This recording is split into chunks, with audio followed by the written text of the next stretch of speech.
नमस्ते, good morning and welcome back all of you to Gaurav sir की class banking. आज बहुत सारे बच्चों ने मेरे को कल मैसेज किया था कि सर पेपर आ रहे हैं, एक प्रीवियस ईयर क्वेश्चन पेपर हम डिस्कस कर लेते हैं। तो मैंने कहा ठीक है, मैं पक्का आपके लिए लेके आऊँगा। तो आज आपके लिए प्रीवियस ईयर क्वेश्चन पेपर लेके आया हूँ। 4 मार्च को आप लोगों का पेपर है, तो उससे पहले फटाफट से समझते हैं कि पेपर कितने मार्क्स का है, क्या मार्किंग स्कीम रहती है। पेपर 60 मार्क्स का होता है आप लोगों का, जिसमें कि 30 मार्क्स के जो होता है आपके 1 मार्कर होते हैं और बाकी के 2, 3 एंड 4 मार्कर क्वेश्चन आते हैं। इसका ब्रेकअप होता है, जो आपका एम्प्लॉयबिलिटी स्किल्स वाला जो टॉपिक है, जो दूसरी बुक है एम्प्लॉयबिलिटी स्किल्स की, वो 10 नंबर की आती है, जिसमें कि 4 1 मार्कर क्वेश्चन रहते हैं और 3 2 मार्कर क्वेश्चन होते हैं विद ऑप्शंस। ऐसा नहीं होता कि सिर्फ 3 ही आएंगे, कम से कम 5 क्वेश्चन आते हैं उसके, जिसमें से कि आपको अटेम्प्ट करने होते हैं एनी 3। और 4 मार्कर में भी आते हैं 6 क्वेश्चन, और उसमें आपको 1 मार्कर में, सॉरी 1 मार्कर में, जिसमें कि आपके you have to attempt any 4। तो 4 इधर से और 6 उधर से, 10 नंबर का आपका पेपर एम्प्लॉयबिलिटी स्किल्स से आता है, यानी कि 4 MCQ और 3 आपके सब्जेक्टिव क्वेश्चंस एम्प्लॉयबिलिटी स्किल्स से। और बाकी के जो रह गए यहाँ पे हमारे 26 क्वेश्चन 1 मार्कर, जो आपकी बुक है बैंकिंग की उससे, और बाकी का रिमेनिंग पार्ट जो है 6, अगर मैं वहाँ से भी हटाता हूँ तो उधर भी बचा हमारे पास अराउंड 24, तो वो सब्जेक्टिव फ्रॉम द बुक। तो फटाफट से स्टार्ट करता हूँ प्रीवियस ईयर के क्वेश्चन पेपर से, विदाउट वेस्टिंग टाइम। बैंकिंग का पेपर है आपका ये।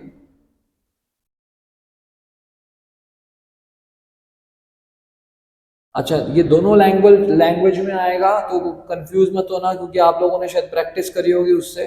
तो section A objective type question, answer any 4 question out of 6, ये एम्प्लॉयबिलिटी स्किल्स का।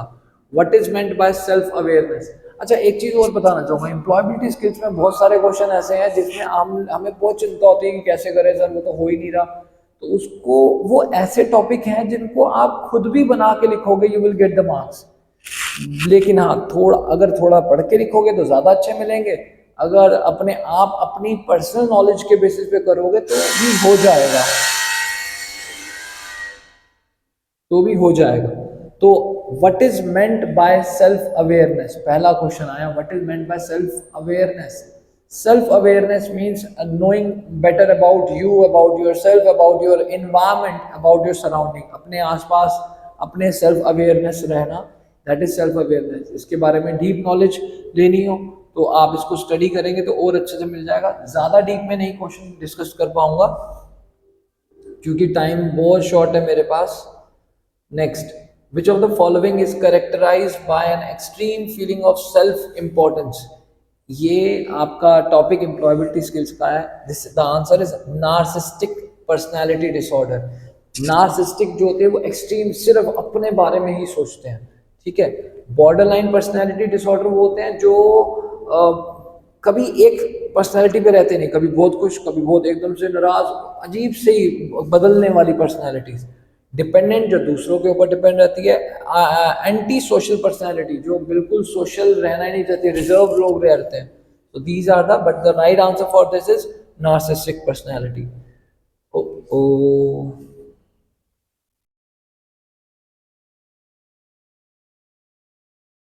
Next is what is default alignment of number in cell.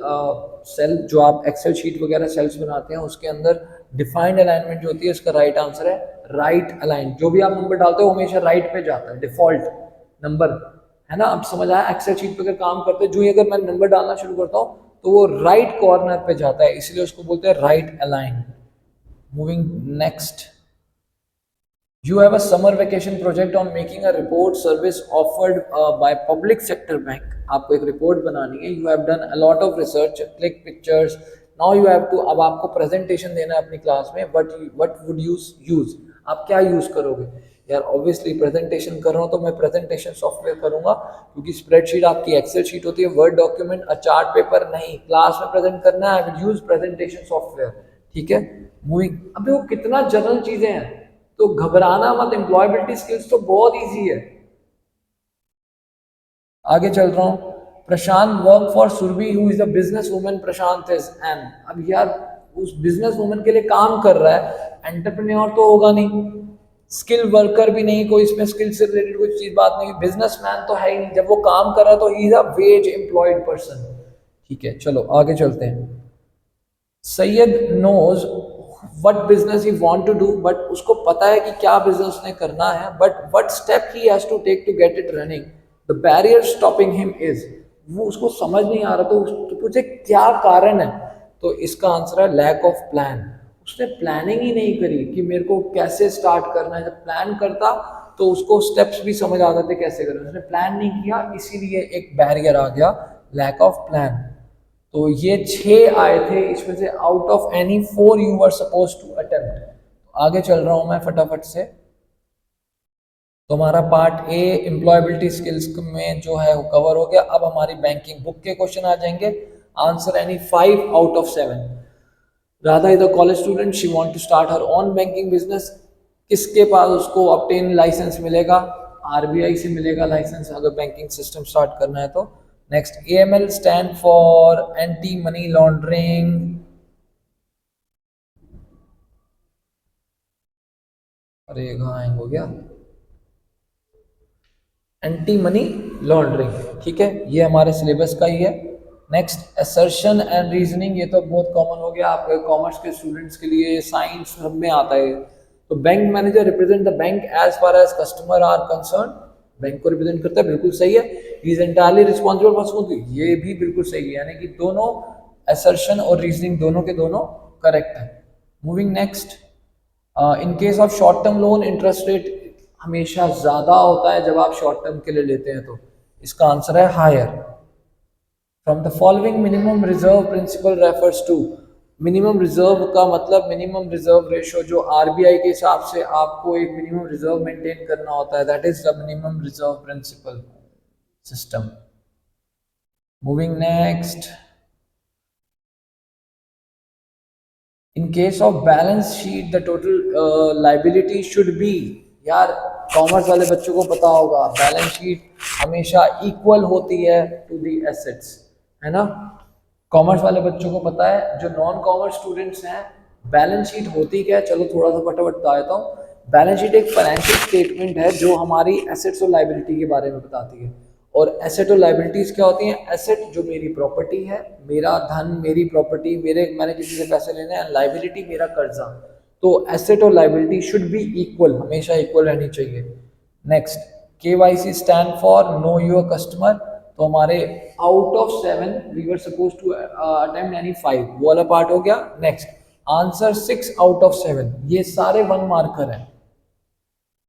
Mr. A want to send 5 lakh to his wife at a distant place. Which is the fastest mode of payment that he should choose?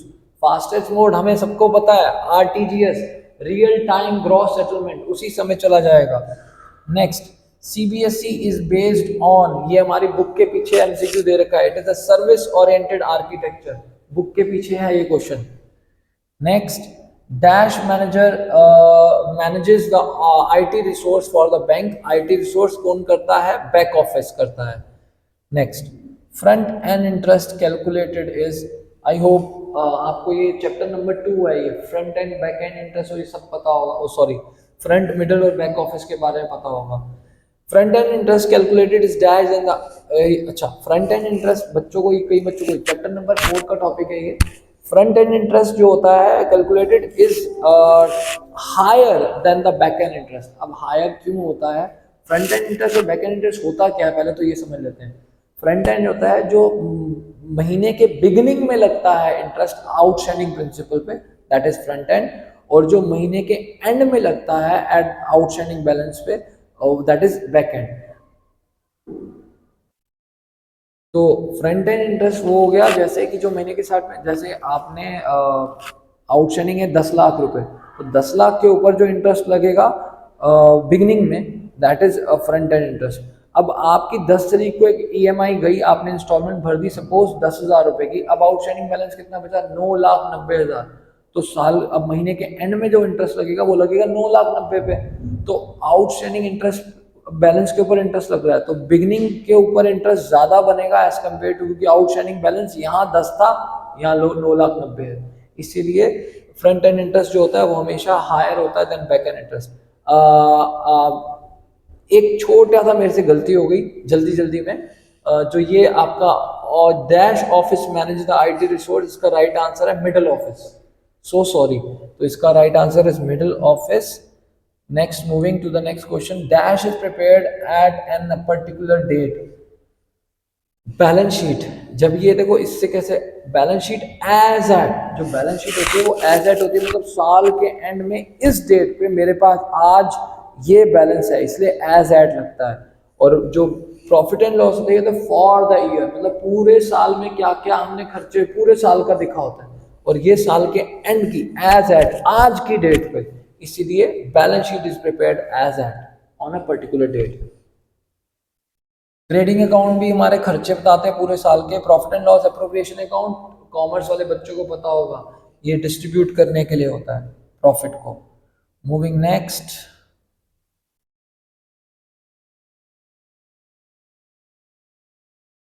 Name any one output device of a computer. ये देखो, ये हमारे chapter number 2 innovation in banking के अंदर जो chapter number 2 है उसका question है। आउटपुट डिवाइस बनाना है कंप्यूटर का, प्रिंटर आपके जो होते हैं, आपका मॉनिटर, ये सारे आउटपुट डिवाइस हैं। Buying and selling of eligible security by the central bank in the money market is known as, buying and selling of eligible security by the central call money. Central bank money market के अंदर जो खरीदना देना बेचना जो करते हैं उसको हम कॉल मनी इसको बोलते हैं, उस इंस्ट्रूमेंट का नाम। Next, answer any 5 out of the given 6।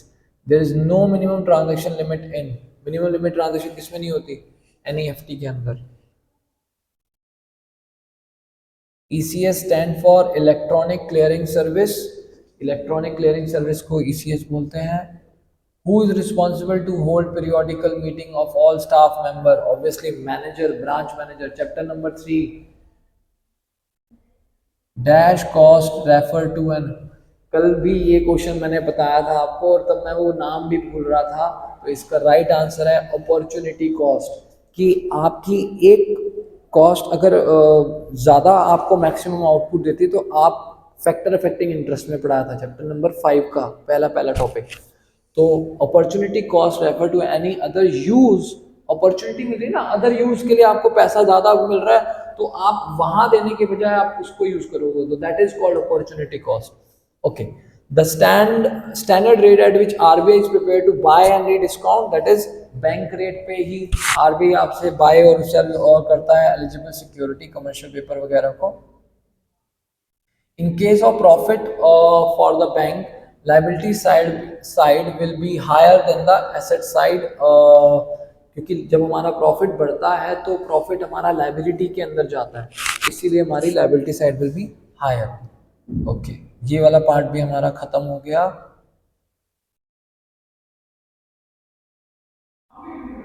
Answer any 5 out of given 6 question, again 1 marker. ये सारे के सारे जो 24 मैंने 26 जो आपको बताया था हमारे बुक के एमसीक्यूज और 1 मार्कर, जरूरी नहीं एमसीक्यू होंगे। असर्शन आया, a bank locker can be leased to any adult firm और एसोसिएशन, और रीजन बता रहे हैं क्योंकि storing too much jewellery valuable times, तो रीजन भी सही है और लॉकर असर्शन भी सही है, तो दोनों बिल्कुल सही है हमारे। Moving next, phishing is an electronic instrument for phishing related to cyber, it is related to cyber crime. ये भी हमारी बुक के पीछे का ही टॉपिक दे रखा है, चैप्टर नंबर 2 में इसका एमसीक्यू दे रखा है। Dash should be fire resistant as per the standard laid down. Fire resistant क्या होना चाहिए, बैंक वॉल्ट। वैसे तो सारी चीजें होनी चाहिए लेकिन सबसे ज्यादा इंपॉर्टेंट जो है वो है बैंक वॉल्ट फायर रेसिस्टेंट होना चाहिए। State the formula for EMI. Okay, EMI का फॉर्मूला अभी बोल के बताऊंगा तो वो समझ नहीं आएगा, तो मैं I take you to the screen on this side. ये है ईएमआई का formula, where principal into rate upon में 1200 multiply next bracket start 1 plus R upon में 1200 की power n divided the whole equation divided by 1 plus R की power 1200 minus 1। P stand for principal, R stand for rate of interest जो भी rate होगा, and N stand for number of instalment. तो ये अगर इसको याद रखना है तो देखो यहाँ पे P इंटू आर मल्टीप्लाई हो रहा है 1200, यहाँ पे P की जगह पे आ गया 1 और मल्टीप्लाई की जगह क्या आ गया प्लस। और यही सेम इक्वेशन दोबारा से डिवाइड कर दी नीचे। तो मैं तो इस तरह से इसको याद रखता हूँ। अदरवाइज बहुत टिपिकल सा है फॉर्मूला ईएमआई का कैलकुलेट करने। अच्छा, ईएमआई पे कैलकुलेशन के चांसेस बहुत कम होते हैं आने का, बट फॉर्मूला जरूर याद कर लेना इसका। Next, the rate at which RBI lend short term fund to the bank is known as repo rate. Short term के लिए जो देता है उसको रेपो रेट बोलते हैं। State any two item of income of a bank other than interest. दो item बतानी है जिससे कि बैंक को इनकम मिलती है अदर देन इंटरेस्ट। एक तो सेलिंग थर्ड पार्टी प्रोडक्ट्स के थ्रू, और जो आपका म्यूचुअल फंड्स जो फीस जो लेटर ऑफ क्रेडिट वगैरह बनाते हैं, तो दे इन दोनों तरीकों से अदर देन इंटरेस्ट के अलावा इस तरह से भी बैंक के पास इनकम जनरेट होती है। मूविंग नेक्स्ट,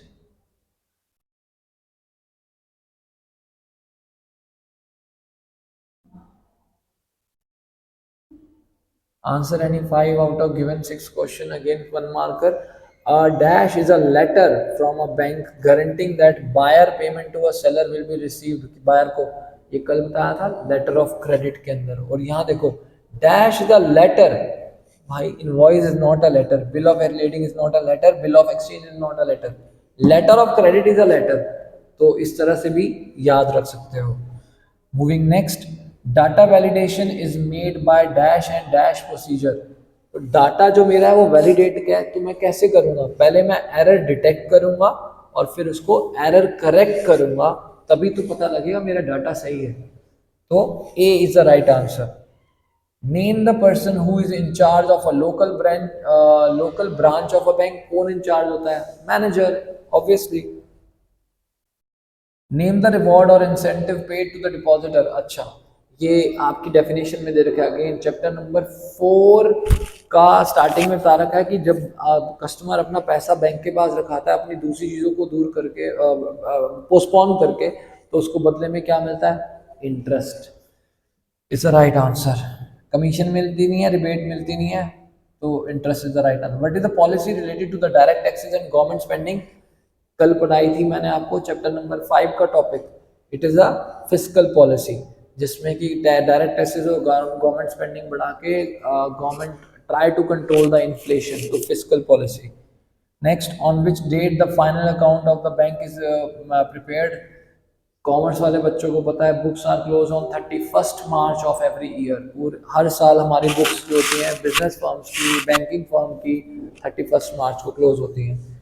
तो I think we are done with yes we are done with 1 marker question. Now jumping to the 2 marker. अब पहले 2 मार्कर में एम्प्लॉयबिलिटी स्किल्स के क्वेश्चन आ जाएंगे आपके, एनी 3 वाले। ये देखो आ गया any 3 question out of the 5 given. ये एम्प्लॉयबिलिटी स्किल्स के जो 3 क्वेश्चन आपको बताए थे, कितने सिंपल है आप देखो। Explain by giving example the meaning of extrinsic motivation. 3 example देने। सबसे पहले तो ये पता होना चाहिए एक्सट्रिंसिक मोटिवेशन क्या होता है। जब हम किसी बाहरी चीज़ों से जब मोटिवेट होते हैं, एक्सट्रिंसिक। देखो मोटिवेशन अगेन कॉमर्स वाले बच्चों का बिजनेस स्टडीज के अंदर ये टॉपिक है, डायरेक्टिंग चैप्टर के अंदर। लेकिन जिनके पास ये नहीं है उनको बता देता हूँ। तो मैंने वहाँ बताया था आपको कि motivation is an internal feeling, no one can force you to motivate. ये अंदर से आती है। तो अंदर से आने के भी कारण होते हैं और बाहर से भी हमें चीज़ों से मोटिवेशन मिलती है। तो बाहर से जो मिलती है उसको बोलते हैं एक्सट्रिंसिक। अब बाहर से कैसे मिलती है, गाड़ी ला दूंगा तेरे को, आपको अच्छे नंबर लेके आ जाओ तो आपको मोबाइल फ़ोन ला के दूंगा, एप्पल आईफोन 16 मिल जाएगा, बाइक मार ला के दूंगा। तो these are the example. Giving explain by giving an example, meaning of example देके एक्सट्रिंसिक मोटिवेशन समझा दिया। List any 2 importances of positive thinking, describe how it can help someone to achieve one's goal. अब positive thinking क्या होती है पहले तो वो पता होना चाहिए। हर चीज़ के लिए पॉजिटिव वे में सोचना, that is a positive thinking. How it can help someone, अच्छा 2 इम्पोर्टेंसेस बतानी है। पॉजिटिव थिंकिंग के इम्पोर्टेंस ये हो गए कि हम अपने गोल को टाइमली इफेक्टिवली अचीव कर लेंगे, और दूसरा it help to maintain a good relation with outside world. हमारे इसके साथ पब्लिक रिलेशंस अच्छे बनते हैं। इसके हेल्प समवन टू अचीव, हमारे गोल को अचीव कैसे करने में हेल्प करती है, तो मैंने इंपॉर्टेंस में ही बता दिया। Effectively we can achieve our goals, जब हमारे नेगेटिव बैरियर्स नहीं आएंगे, हम पॉजिटिव चलेंगे, तो we can face the challenges competitively and can achieve the goal effectively and efficiently, समय पे अपने गोल को अचीव कर पाएंगे। Enumerate any two use of spreadsheet for a bank employee. Spreadsheet क्या होती है, जिनको नहीं पता, it's a kind of an Excel sheet जो होती है, उसको स्प्रेडशीट बोला। तो स्प्रेडशीट के क्या फायदे हैं एक बैंक एम्प्लॉय के? बैंक एम्प्लॉय को पूरा डाटा उसके सामने मिल जाएगा, readily he can make the flexible reports on the basis of the spreadsheet. उसके बाद होगी तो फ्लेक्सिबल रिपोर्टिंग वगैरह भी बना सकता है। और भी सी जो एम्प्लॉयबिलिटी स्किल्स, मैं आपके साथ सिर्फ एक दो पॉइंट ही डिस्कस कर रहा हूँ ताकि आपको पेपर कैसा है, कैसे बताना है, वो समझाने के लिए। फिर एक एंड में एक थोड़ा सा और बता दूंगा कि कैसे कैसे आंसर देने हैं आपको, ठीक है। Enumerate any two uses of spreadsheet वाला तो हमारा क्वेश्चन हो गया। What do you understand by interpersonal skill and how are they important for a bank employee? Interpersonal skills होते हैं दूसरों के साथ एक अच्छा रिलेशन बनाना, कम्युनिकेट करना, good way of communicating, exchanging your services और थॉट्स और experience, that is the interpersonal skills. और ये एक बैंक एम्प्लॉय के लिए कैसे काम आता है? वो एक बैंक एम्प्लॉय के लिए काम आता है कि वो उसको रिलेशन बनाने में, इन्फ्लुएंस करने में कस्टमर को कि जस्ट ट्रस्ट ऑन मी, आप अकाउंट खुलवाइए या मेरी ये सर्विसेज आप बैंक से लीजिए। तो एक इन्फ्लुएंस करने में, एक अच्छा रिलेशन बनाने में, एक बॉन्डिंग, एक ट्रस्ट बनाने में आपके बहुत हेल्प रहती है इंटरपर्सनल स्किल्स की।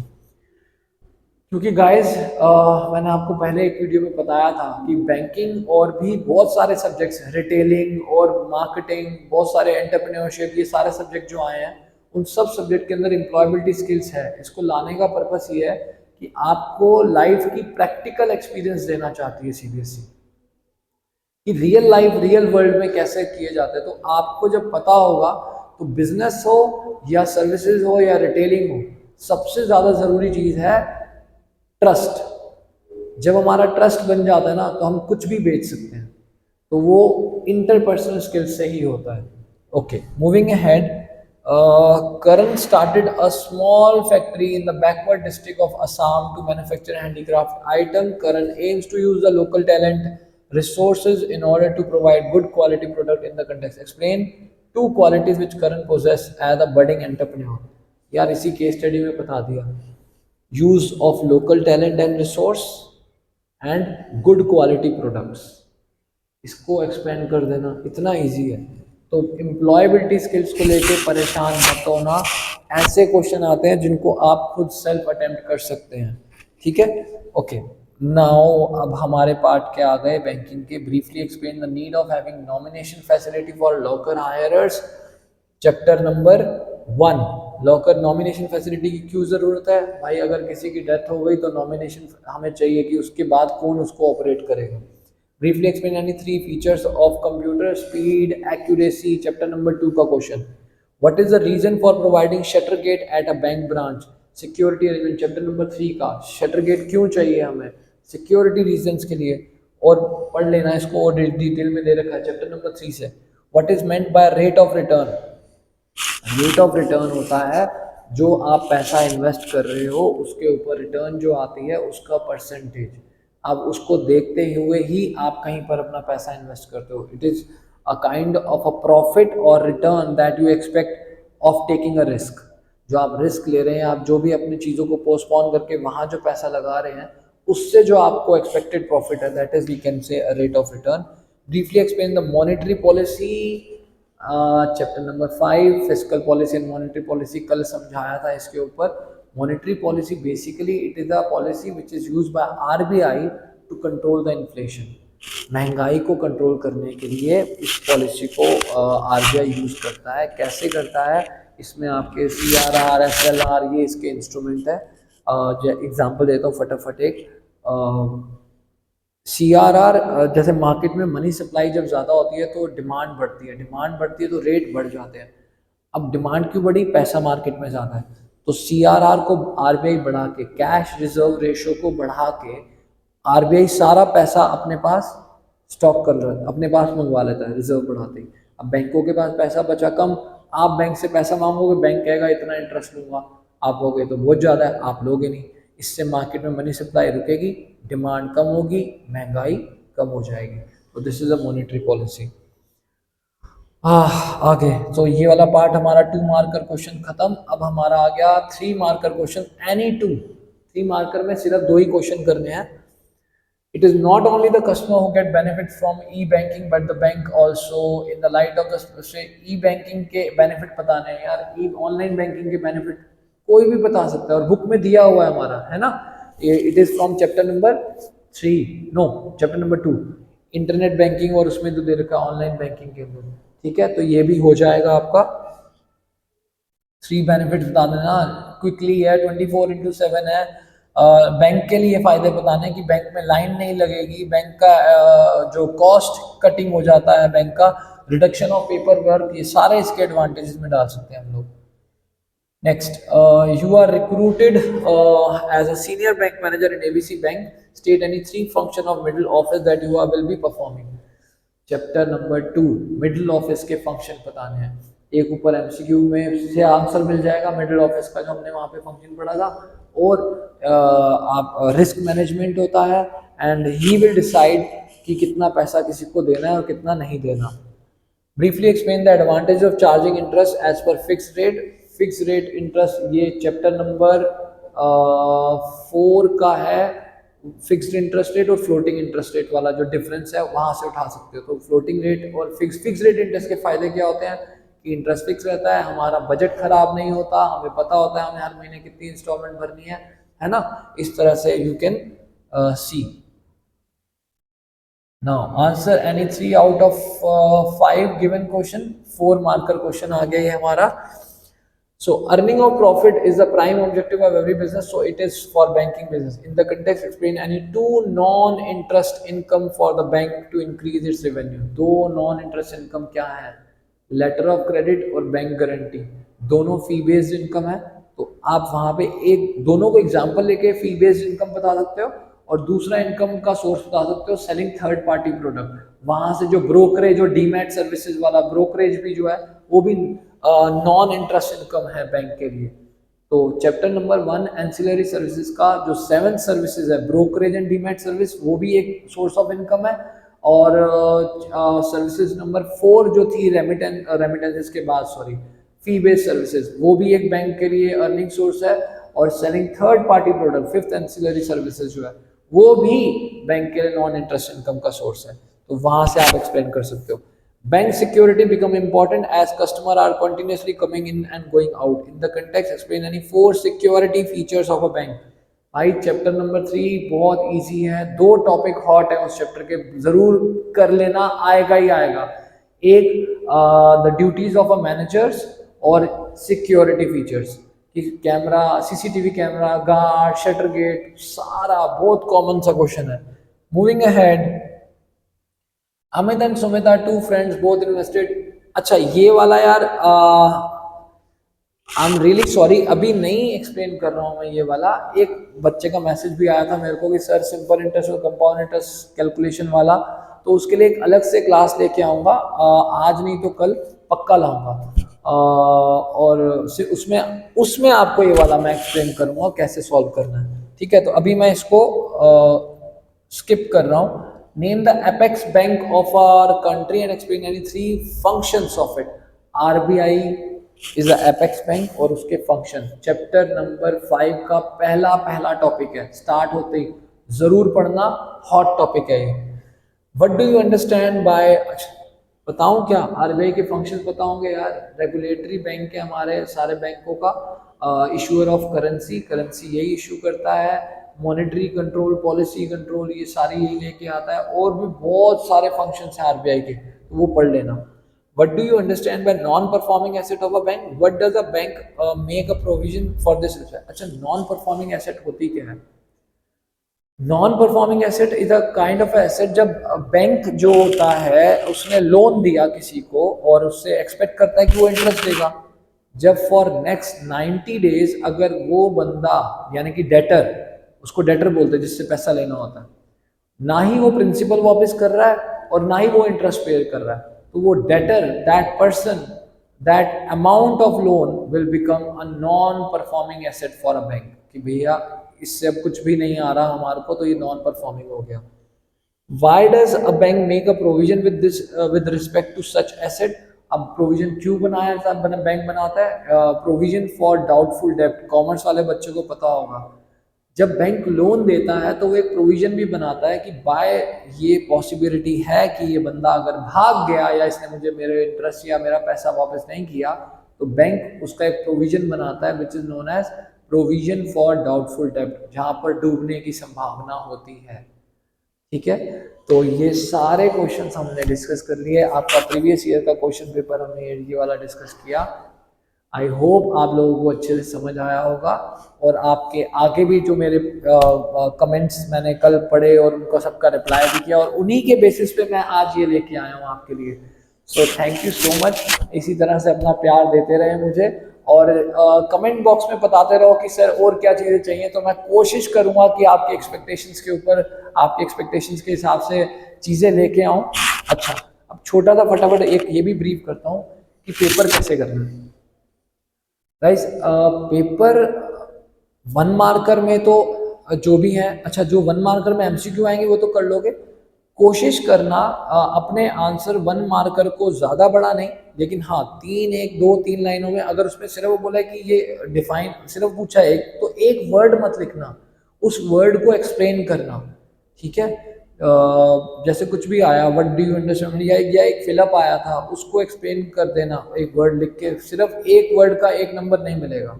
ठीक है, दूसरी बात जो ध्यान रखनी है, जो 2 मार्कर और 3 मार्कर और 4 मार्कर वाले क्वेश्चन जो आएंगे उनको पॉइंट्स में जरूर लिखना, पैराग्राफ मत लिखना बड़ा बड़ा, पॉइंट, हेडिंग दिया फिर उसको एक्सप्लेन किया, हेडिंग दिया फिर उसको एक्सप्लेन किया, and try to elaborate more as you can. Example भी दे दिया साथ में कि हेडिंग, एक्सप्लेन, एंड देन उसी एक्सप्लेनेशन का एग्जाम्पल देके अपने वर्ड्स में एग्जाम्पल बना दो उसको।